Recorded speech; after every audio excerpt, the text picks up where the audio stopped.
téléspectateur yu ITV di leen nuyu di leen ziar di leen dalal jàmm seen émission kennu askan wi di jégalu bu baax a baax si retard bi ndax suñu invité Amadou Yeri Camara nekk secrétaire général du SAMES di syndicat autonome des médecins du Sénégal moo soogay agsi ndax dafa nekkoon si embouteillage bi d'abord docteur ñu bàyyi la nga jégalu suñu mbokk téléspectateurs yi ndax émission bi 16h pile la waroon démarrer.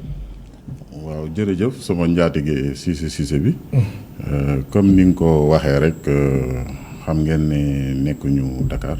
oui donc bi ñu ñëwee Dakar bari woon na ay dossiers yoo xam ne waroon nañ ci jublu. mais téléspectateurs yi bu ñu soxlaa il faut que ñu gàntal ay ak yenn activité oui pour ñëw donc bëggoon nañ teel a ñëw nag nekk fi. mais yàlla moo dogee la ñu soogay ñëw léegi. donc ñu ngi jégalu bu baax. yaakaar rek ne sunu 30 minutes yi ñu nar a def. dina mat 45 minutes yi ñu naroon. oui voilà donc kon Sédhiou nga jugee ndax foofu nga nekk. Demba laa jugee Sédhiou. oui donc comme xam nga boo amee ay responsabilités nationales. bien boo sûr ñëwee. am na ay dossiers yu lay xaar donc da nga ci war a nekk. boo ci nekkee nag da nga koy jéem a jukki ba nga xam ne boo fiy jugee. ñi ci des yóbbu dossier yi. alors docteur laata sax ñuy ñëw si mbirum élément bi nga xamante ni mooy élément Cheikh Assane Fall alors Sédhiou foofu ci wàllu wér-gu-yaram situation bi foofu lan la. waaw Sédhiou zone boo xam ne la dafa sori. capitale régionale bi et comme ni ngeen ko xamee. la Oui. plupart des praticiens ci Dakar lañ nekk Thiès ak bërëb yu gën a en tout cas am population. mais dañuy rafetlu rek ne dañu am personnel boo xam ne dafa dévoué dans la région. donc ngeen imaginer pendant 4 ans toog nañ am benn gynécologue kese oui muy def liggéey bi di liggéey guddi di consulter matin ñu koy woo urgence te chaque fois que bu ñu woowee Sédhiou ñu war a présenter des résultats maanaam duñ ci gën a nax sax. oui donc waaye nag am nañ ay difficultés parce que xam nañ ne. oui affaire mortalité maternelle évacuation bi yi nga xam ne bu dee nit ki dafa sori bërëbu fajukaay yi day jouer. oui donc yooyu nag dañuy def ay audit des décès di xool lan moom mooy indi ndeeteelu maanaam jigéenu wéru lii xool paludisme xool tuberculose en tout cas daal mbir yi yombul. mais am nañ équipe bu baax yu góorgóorlu bay def ay résultats yu am solo. oui am na solo alors du ñàkk ci kanam tuuti ñu gën ko yaatal waaye dañuy ñëw si actualité bi ak li xew ca Linguère ñeenti tout tànk bébé ñàkk seen bakkan si lakk bi ki nga xamante ne moom mooy directeur bu hôpital bi di docteur Abdou Sarr démb mu démissionné loolu nañ fas yéene yaatal si biir waxtaan bi dañuy dem régie ànd ak Mass Moub mi nekk si réalisation bi ñëw ak Cheikh Assane Fall mu ñëwaat si lettre de démission bu docteur Abdou Sarr nekk directeur hôpital Magatte Lô bu Linguère. njiital hôpital bu Linguère tekki na ndombal tànkam ginnaaw jëye gi am foofu ca l'hôpitalam ci gaawu gile tax ba ñeenti ndaw yoo xam ne ñoo ngi dogaati juddu ñu ñàkk seen bakkan loolu moo waral ba docteur Abdou Sarr mi xam ne moom moo jiite woon liiti structure sanitaire boobee juróom benni at a ngi ba mu ko yoreek léegi moom nag li mu gis moo di ne waxtu gi daa nekk waxtu gu baax ngir mu bàyyi lu mu gën a xamale sax ci leetar gi mu bind moom dafa jàpp ne ngir mën a jàppale ñiitu autorité yi dalal xelu njabootam ak tamit ñamu bokkal ci liggéeyal foofe moom tamit bëgg yombal lépp loo xam ne dafa jëm ci enquête gi xam ne ubbi nañ ko moo tax nag moom day tekki ndombal tànkam ginnaaw laq gi xam ne daa amoon foofe ca hôpitalam tax ba ñeenti ndaw yoo xam ne ñoo ngi dogaati juddu ñu ñàkk seen bakkan loolu waral ba ñu ubbi ab l'enquête boo xam ne nag liñ ci gën a gis moo di ne personnel bi waroon nekk foofe ca garde ga ñoom dafa mel ne liggéeyu ñu woon ci guddi googee yenn information yoo xam ne sax dafa rëcc ñu gisee ko ci gendarme yi mooy personnel de garde bu nekkoon ci unité néonatologie ñoom ci jamono joojee xam ne fala lakk gi tàmbalee ñoom dafa waroon fekk ñu nekk fa waaye ñëwguñu woon tàmbali seen liggéey ya waa gendarmerie jàpp ne kon su fekkoon ne ñooñee newoon nañ fa mën nañoo jàpp ne gone yi nga xam ne ñoo ñàkk seen bakkan mënoon nañ leen sowe leneen tamit loo xam ne gis nañ ko moo di ne ci bërëb boobee amul woon lenn loo xam ne ab dispositif de surveillance la ngir mën a xam lan mooy xew ci biir salle boobee te ab alarme incendie itam amu fa woon wante ci xibaar yi ñu mujj am sax ñaari bébé yi xam ne nag ñoom dañoo bokkoon ci ñu nekkoon ci salle boobee te laq bi xawoon leen a sonal ñoom ñaari prématuré yooyee ñoo ngi dund te ñoo ngi leen di toppatoo bu baax ca hôpital bu Touba ki xamle loole di docteur Sarr ay waxtu rek laata muy joxe bataaxal bi xam ne fa lay tekkee ndombal tànkam. di ko gërëm bu baax di ko sant mu nekkoon Cheikh Assane Fall di ko gërëm bu baax di ko sant di gërëm tamit Ababacar Faye mi dekkoon si montage bi alors docteur Amadou Yeri Camara ba nga jàngee yéegee démission docteur Abdou Sarr jiite woon hôpital Magatte Lô bu Linguère sa première réaction lan la. waaw jërëjëf balaa ñu yegg sax ci démission bi dama war a wax ne rek. ci weeru koor bi dañuy ànd di naqarlu sunu doom yi ñu ñàkk. parce que ku nekk parent nga xam parent ni mu soree ci waajur. boo gisee am doom ni mu neexee aussi heure bi ñu ko war a sauver ñu ñàkk. nga ñàkk ko ci circonstances yi metti na trop ñu ngi massawu famille bi te xam naa ni fi ñu toll nii docteur Abdou Sarr ak équipe am kenn gënu leen am naqar yi. lu leen metti am na lu kenn gënu leen am naqar. ci Sénégal. te bi may laata ñëw maa ngi leen ne dama nekkoon ci ay dossier bi may laata ñëw ki ma mujjee waxal téléphone docteur bu nekk foofu la. bu nekk foofu Linguère. lim ma mujjee wax mooy docteur man bu ma neexoon sax du ma ubbi unité néonatologie ñun dañ fi ñëw pour sauver ay nit bu ñu sajoon kenn du ñàkk bakkanam. te loolu nag dafa nekk loo xam ne lu profond la. imaginez dëkk boo xam ne Ranérou moo ko wër. Dagana booy évacuer da ngay dem ba Tamba da ngay dem ba Touba foofu bu amul nga gis xale bu juddu am 900 grammes 800 grammes buñ la dugalul ci unité néonatologie mais sa bakken mu ngi ci xottu gerte. doom parce que yow mëtagoo unité néonatologie ak couveuse maanaam day xaw a créer milieu bi nga xam ne daan nga ko am sa biiru yaay. moo tax ñoom humanisme moo taxoon ñu liggéey ci conditions yi.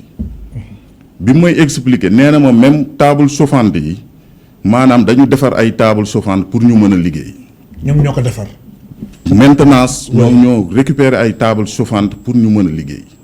ça veut dire que humanisme ak bëgg liggéey la ñu wane woon ba liggéey ci conditions yi xam nga semaine bële passé dégg ngeen.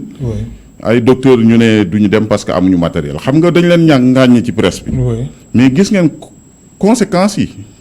ay table donc lii yëpp dafay ñëw si condition de travail ñi yëngu ci wàllu wér-gu-yaram. mais tout à fait xam nga après di ngeen gis ne sax dina jaar ci même ay affaire médicament na fa jaar. mais quand même mais est-ce que tamit lépp dañ ko war a wékk si wàllum condition de travail mais négligence bi nga xamante ni am na ñoo xamante ni moom nañ jàpp ni que ñi li fa xew am na yow loolu lan nga siy tontu. xam nga man li may tontu mooy. mbir bu tiisee nii bu amee xam nga dañu war a am retenue. retenue bi mooy ni ñu ko gisee ay nit ñëw nekk xamuñu dara ci mbirum santé naan négligence te xamul conditions yi nit di liggéey. kon loolu da nga koy dàq. man dama ko d'accord aussi. non dama ko poser question ne ko ñaata nit ñoo fa doon nekk. ñaata ñu nekkoon noo nekk parce que man balaa may ñëw télé ñun dañu bëgg wax ci leen lu leer. parce que sunu ay camarades lañ. ce sont pas des ñoo xam ne seen jàng vraiment spécialisé wul ci benn domaine donc lu ñuy wax rek dafa war a leer. dafa ne ma benn infirmière mooy garde infirmière bi ñetti salle la war a toppatoo. infirmière bi ñetti salle. muy nekk 19 gone mais nan nga mën a nekk yàlla defagul nit koo xam ne mën nga nekk si ñetti salle en même temps. mënoo nekk à 100% ci biir salle boobu. loolu jaaduwul. mais loolu jaaduwul ñëpp xam nañ ne boo nee xam nga ñi leen di reprocher mooy nekk ñu woon en permanence dans la salle. est-ce que benn nit mën na nekk en permanence ci ñetti salle loolu xel moom moo koy mottali. kon d'abord défaillance bi foofu lañ ko war a xool. maanaam wàllum ressources humaines. yàgg nañ wax ressources humaines yàgg nañ wax matériel bu ñu waxee ñu ne lii waxu syndicaliste yi dañ koy soofantal. il y a même pas 2 semaines gis ngeen ce qui s'est passé à Kolda. médecins yi bi ñu waxee seen ay argumentaire dañ ko sànni fële. bii nag malheureusement dal na sunu ay doom te loolu naqari la ñoom ñi nga xam ne nag dañu bëggoon di sauver docteur bi leen di toppatoo du pédiatre mais depuis 5 ans dafa nekkoon Saint-Louis di toppatoo xale yi mu ñëw gis xale yi sonn fii mu ne lii même bu ñu amagul pédiatre man dinaa fexe ba nga xam ne def condition yi ñu mën a sauver xale yi. léegi bi may laata raccroché ak moom. dañ ko woo pour benn xale bu am 900 grammes dañu obligé di ko jëlee Linguère yóbbu ko ba Touba. donc nit ñi dañu war a delal seen xel te ñu teey bàyyi ay jugement hâtif yi maanaam bu gàllankoor bu amee wala musiba bu amee. nit ku nekk da nga war a dal bàyyi ñi war a def enquête. def seen enquête bañ a def ay jugement hâtif ministère de la santé tamit taxaw fi mu war a taxaw. maanaam en faisant quoi ministère de la santé taxaw fu mu war a taxaw. mooy maanaam nekk ci wetu médecin yi. wetu équipe bi. que mu nekk médecin infirmier parce que ci ndigal la ñu fekkee ni def nañ erreur entre guillemets. non erreur mënuñu ko waxagum. maanaam mais soo nee ministère de la santé dañ war a nekk seen wet. en langage clair en terme clair mooy lan docteur Amadou Yéré Camara. xam nga ñun. dañu yónni. jox ñu ay tâches jox ñu ay fonctions. bu problème amee waruñu ko jalax ñi nga xam ne ñoo nekkoon en première ligne. donc warul demee noonu. yow da nga seetlu ni mbir mi ba mu tàmbalee ba léegi depuis samedi. dañ leen ko ba wax. mais loolu lañ seetlu. même bi ñu ñëwee dañu mel ni ku mere directeur bi. mel ni directeur bi moom moo doon responsable. directeur bi loolu tax ba kan ñëwee. ba ministre bi ñëwee bi ñu ñëwee faale wuñu directeur bi tudd ñu ko. loolu moo tax directeur bi démissionné wul parce que dafa amul soutien. dañ ko soutenirul. kon déplacement ministre bi Abdoulaye Diouf Sarr ministre de la santé et de l'action sociale samedi ba mu demee Linguère nu mu fa ñëwee loolu neexul directeur hôpital Magatte Lô di Abdou Sarr. moo tax mu tekki nomba. ñun xam nga lan la maanaam bokk na si lu ko metti. il faut que ñu leeral wax. oui li ñu wax mooy. ministre de la santé ak son équipe bu coono amee population bi am naqar dañuy kontaan mu ñëw mais bu ñëwee.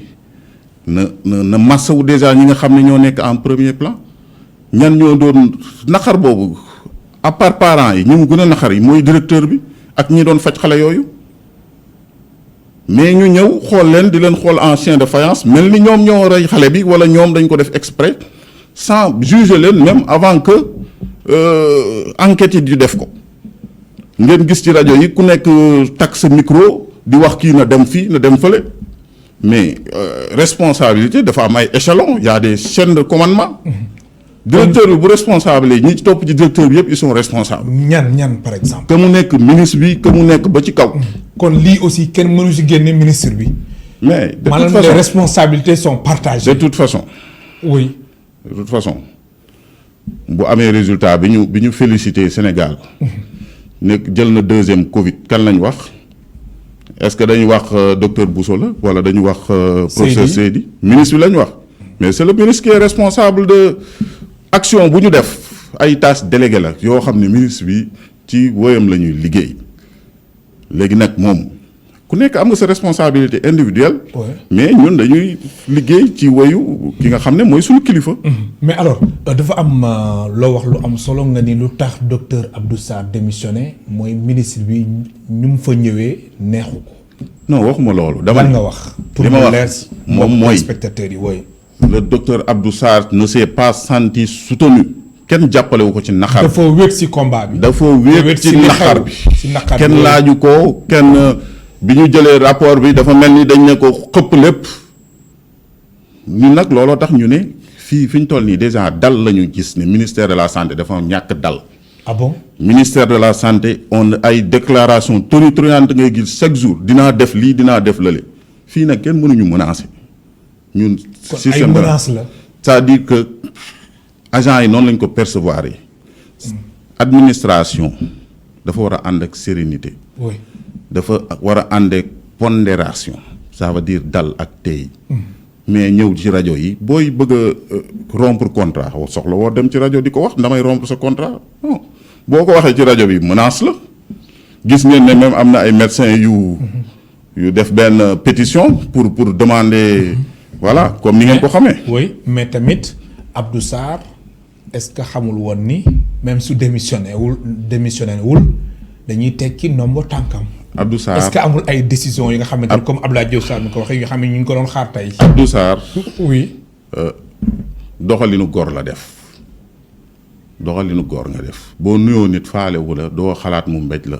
dafa nuyu nit. dama ne boo nuyoo nit fay. exemple nga joxe wala loolu moo fa amoon. non dama lay jox exemple. oui misaal la. misaal oui. maanaam nga nuyu nit. faalewu la doo xaar mu mbéj la. de deux gis ngeen ko dans tous les pays développés bu amee catastrophe mais le responsable direct day démissionner c'est un preuve haute dignité la.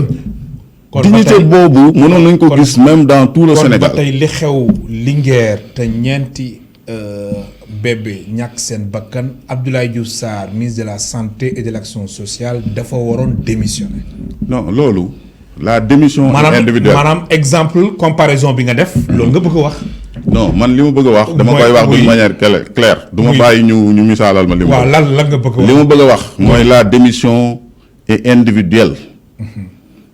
Abdou Sarr il a pris une position de dignité. ngoram loolu la ko may. oui. keneen bu ngoram mayee leneen na def leneen. ñun. mais si sa gis-gis wala gis-gisu SAMES syndicat autonome des médecins du Sénégal. non ñun par principe mooy su weesoo Abdou Sarr ministre bi dafa war a tekki nomma tànkam. non wala lan ñun par principe. oui. nous respectons le chef de l'État. c'est le chef de l'État qui décide des collaborateurs ñi nga xam ne day liggéey ak ñoom. moo tax ñun par principe duñ ne ministre bi démissionnel parce que gis ngeen un groupe de médecins qui a dit que le ministre démissionné. mais ñun dañ koy bàyyi ak responsabilité am ak conscience am bu bëggee démissionner mu démissionner ñun ministre bi on a toujours collaboré avec lui on travaille dans de bonnes conditions amul problème. oui. mais liñ dul nangu mooy ay ces gestes émotifs ces déclarations tonitruantes. cette théâtralisation de la gestion du ministère de la santé duñ ko nangu. dañ ko dul nangu.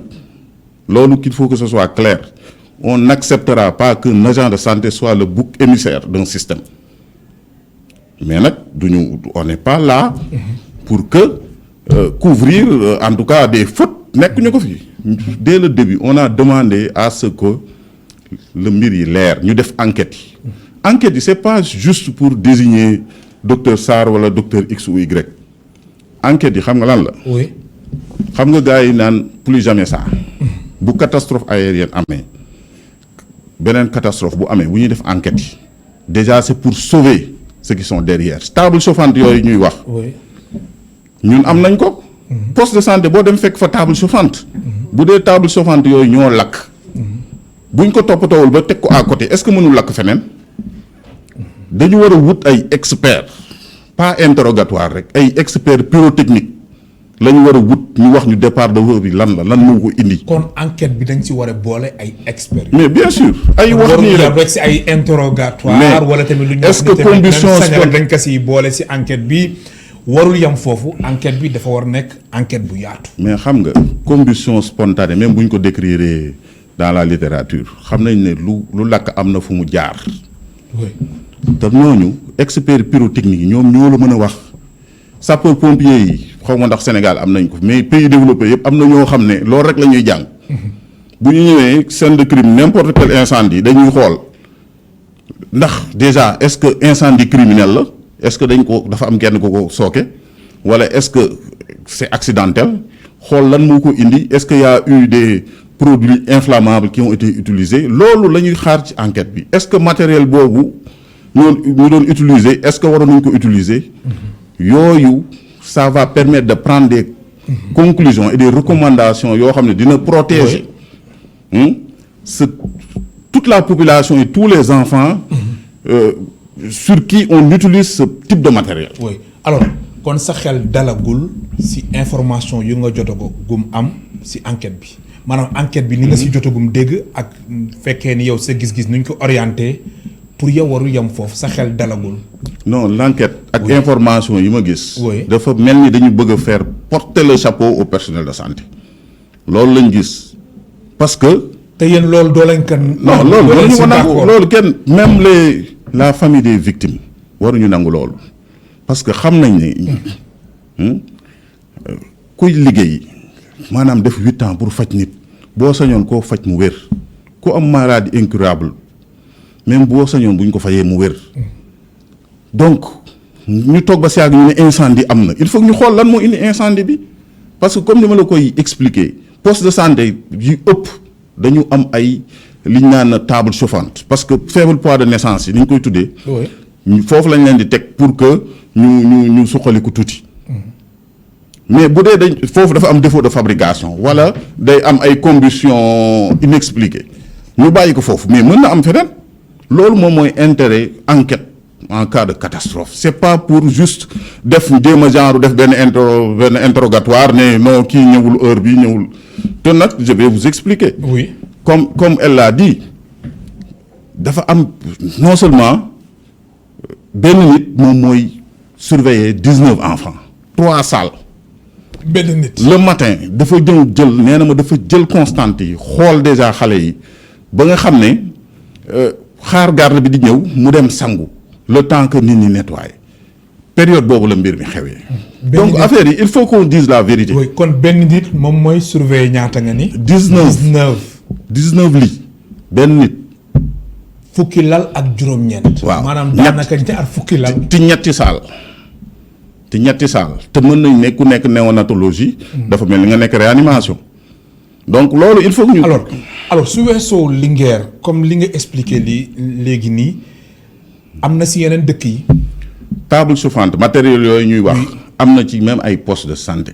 nga xamante enquête ni bi loolu lañu soxla. benn nit moom mooy surveiller ñetti saal wala yooyu. non loolu organisation la. xam nga mënoo wax ne lan moo xew feneen mais ce cas là comme je vous ai dit. oui.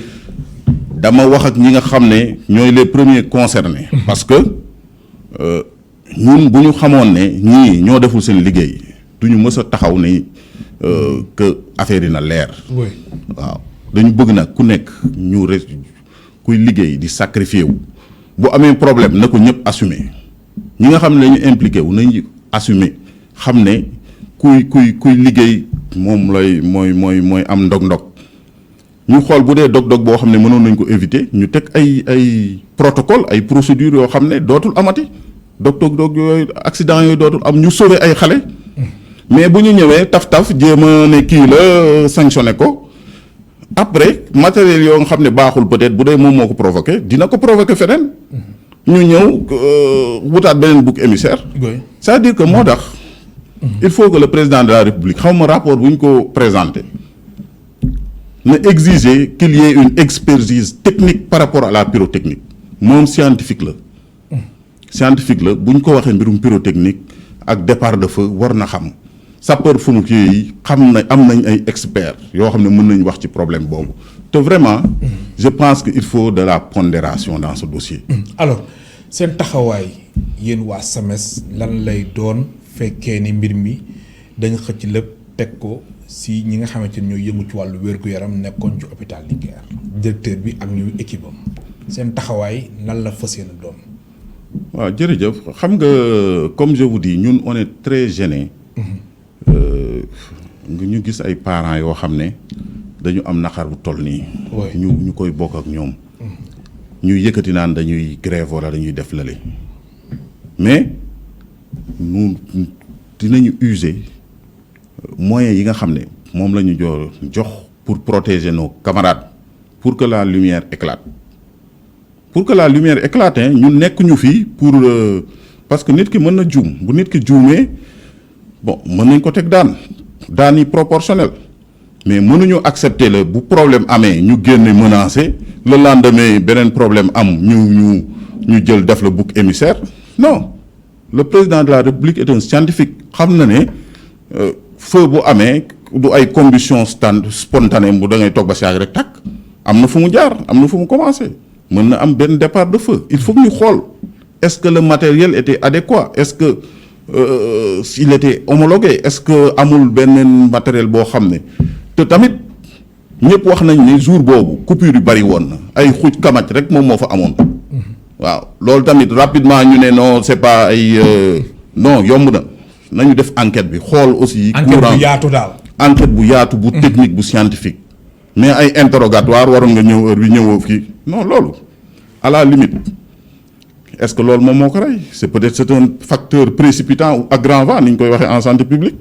mais le facteur principal mooy lakk am na lakk bi lu ko indi au lieu ñu wax lakk boobu ñu ne non kii waroon na fi nekk ñëwagul woon peut-être loolu mën na nekk un dysfonctionnement mais lakk bi lu ko indi. oui.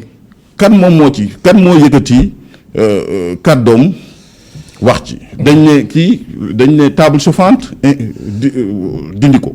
ñu toog ba si yàgg ne courant dindi ko mais mënuñu ñëw toog ba si yàgg xamuñu lan moo ko indi ba pare naan kii moom moo ko provoqué naan négligence la.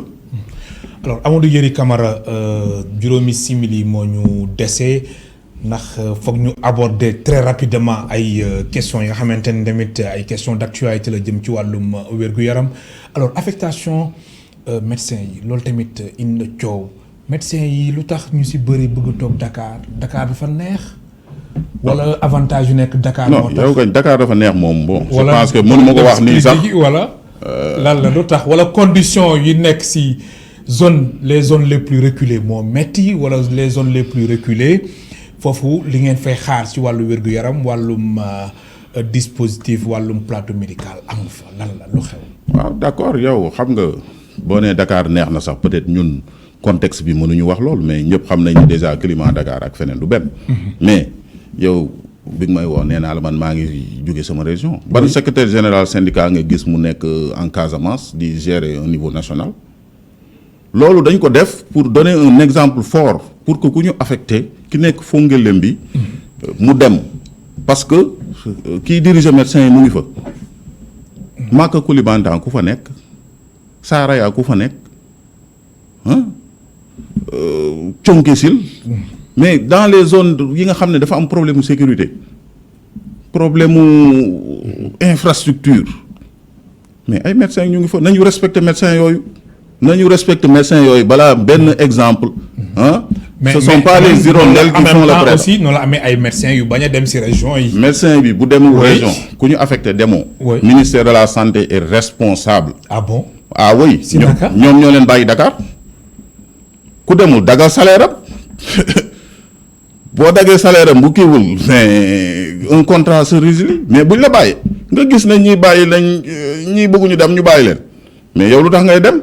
boo amul point dafa am ñoo xamante ne dañu waroon demuñu. non loolu yàgg nañ ko fi gis. mën nañ citer même mën nañ leen jox des exemples mais tollooguñu foofu waaw comme ñun démocratie lañ wax dans la gestion des ressources humaines ça veut dire que bu ñu yamale woon ñëpp boo xamee ne boo defee 3 ans en brousse après di nga mën a ñëw Dakar koo wax mu dem. demewul noonu. mais du demee noonu. am na ñooñu la fay bàyyi. gis ngeen ñuy kaas ay jeunes yoo xam ne ñu ngi soog a génn seen diplôme woowagul sax encre bi woowagul ñu nommé leen ay médecins chefs à Dakar bàyyi mag ñi ñu nekk di crapahuter au fin fond du Sénégal ñun exemple lañ bugg joxe moo tax boo xoolee SAMES ñu ngi ci biir Sénégal yépp te ñëpp dañuy liggéey normalement. maintenant nag les hirondelles ne font pas le printemps. donc benn exemple warul jëw ñu ne médecins yi fii pharmaciens yi fii non qu'on respecte ceux qui travaillent normalement. maintenant bu amee comme je disais tout à l'heure il faut ñu arrêter théâtralisation de la gestion du ministère de la santé nit ki bëggul jël postam y a des voies de sanction administrative bu ci teguwul mu dal ci kawam. c'est aussi simple que ça soxla wuñ di ko di porter presse comme gynécologue boobu Kolda benn gynécologue Kolda loolu est-ce que jotul ñu dépasser ko benn. non je pense que xam nga ñun amoon maa ngi expliquer am na période boo xam ne benn gynécologue lañu amoon léegi am nañ 2 gynécologues là où je suis. fan Sédhiou. oui affaire yi noonu la day dox te yéen xam ngeen ne y a eu des tragédies. gynécologue bi fa njëkkee mais il était extraordinaire population bi dañ ko gërëm mais il est décédé il est malade dafa feebaroon foofu la gaañoo beneen gynécologue bi dafa ñëw soxnaam gaañu c'est-à-dire que loolu ay enchaînement yoo xam ne dafa doy waar. loolu dafa doon ay concours de circonstances yoo xam ne heureusement am nañ beneen gynéco et puis il faut que ñu former assez de gynéco loolu mooy problème bi il faut que ñu former nit ñi université il faut que mu accepter médecin sénégalais bu déposer ñu jël ko former ko parce que loolu lañ soxla et puis très bien ku dem Tambacounda ñu jox la loo xam ne di nga ci mën a toogee foofu parce que foofu conditions yi da nga war a am condition techniques yi am conditions sociales yi. parce que nag léegi le marché international est ouvert ñun am nañ toog nañ fi di wut réanimation ma wax ko DRS mu ne ma boo gisee réanimateur wax ma publier ko pendant plus de 6 mois kenn neewu na ma ndongo sa amul parce que ñoom ñëpp ils sont dans le milieu international coow li duñ leen sonal coow dañ leen fay correctement bu ñu matériel bi ñu war a am dañ koy am liggéey kenn du la wax ne yaa rey bébé bi te joxuñu la matériel. alors docteur en 30 secondes ndax simili yi jeex na faux médicament yi temps yi tamit bëri na takkat naa si na si dëkk bi dañ ko war a criminaliser wala. oui bien sûr même bu ñu criminaliser wul il faut que ñu yokk peine yi. maanaam xam nga ñëw nga ne boo defee trafic de médicaments ay 24000 ba 240000 boo récidivé ñu doubler ko maximum bi entre 6 jours lañ ba 6 mois wala 1,200,000 lañ lay. loolu ku daan trafiqué drogue bu ñëwee trafiqué médicament danaan lii garaawul lii amul problème waaye ma dékk ko mais bu doon xam nga ne yow yaa ngi risque di tëdd 10 ans wala 20 ans ak ay amende yu conséquentes balaa nga ciy dugg di nga ko xalaat. te aussi on parle de. dégg naa ceux qui disent que affaire du médicament dispositif la. war nañ dem ba nga xam ne dispositif fii dañ koy réglementer les appareils médicaux et puis dooleel DPM. La direction de la pharmacie et des médicaments parce qu'ils n'ont pas les moyens de leur politique même pour dem def ay inspection dans le Sénégal dañuy dem topp partenaires yi pour ñu jàppale leen. ils doivent penser dañu war a jaar fi nga xam ne dañ leen di changer statut ñu am les moyens de leur politique. man lay gërëm baax di la sant. man maa lay gërëm di jégalu nag ci retard bi. jégal na la mu nekkoon docteur Amadou Yeri Camara secrétaire général bu SAMES di syndicat autonome des médecins du Sénégal mu nekkoon tey suñu gan si émission Kenn Ko Askan Wi di jégalu baax a baax si retard bi ndax suñu invité bi Sédhiou la jógee di ko ñaanal mu dellu si yoonu jàmm mbokk téléspectateurs yi amul seen fay ba suba incha allah 4 waxtu.